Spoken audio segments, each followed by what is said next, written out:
Last week before I came back to the Philippines for vacation, I was in Liaoning, Dalian in China, where we deployed one of our programs for our leaders.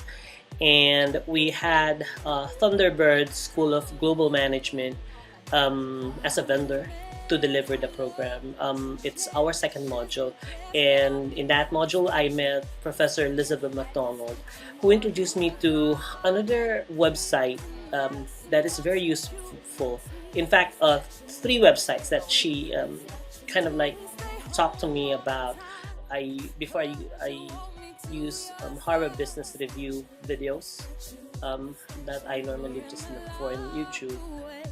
Another resource that I would actually incorporate and blend into the training that I would design and develop are TED Talk videos.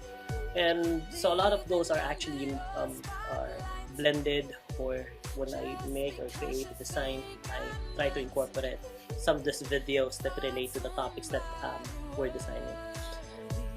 But then Professor McDonald introduced me to some others, which is number 1, the Khan Academy. So Khan Academy was started by Salman Khan, a Bangladesh American.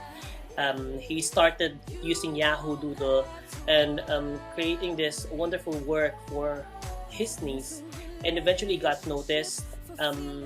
He first quit his job, he created more of this content, and then he decided to put it in YouTube. What I want to do in this video is give ourselves a basic introduction to the phenomenon from him and some other donations as well.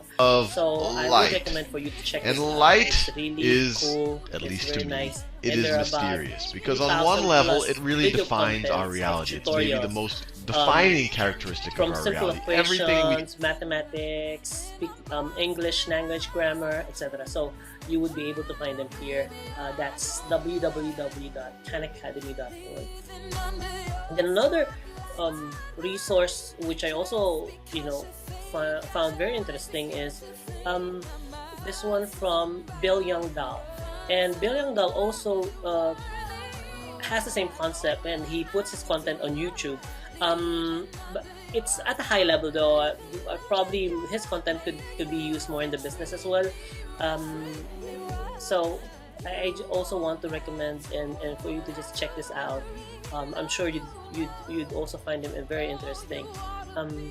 Here's one of the videos that he created about strategy, and so it's really nice to have this content as well blended in some training materials that we do. Important that we get real about strategy. There are so many different definitions of strategy out there, but I like to think of strategy as a statement of how we separate ourselves from other providers. Providers of whatever it is we provide, service, product, or some bundle of products and services. And it doesn't matter if we are an NGO out in South Africa or a company in New York. It's how do we separate ourselves from other providers. So it's us versus them, and you've heard the popular notion of a blue ocean strategy. The idea is it would be great if we could find an area to compete. The trainings that you normally deliver or create for when you're training or doing some training designs. So that's about it.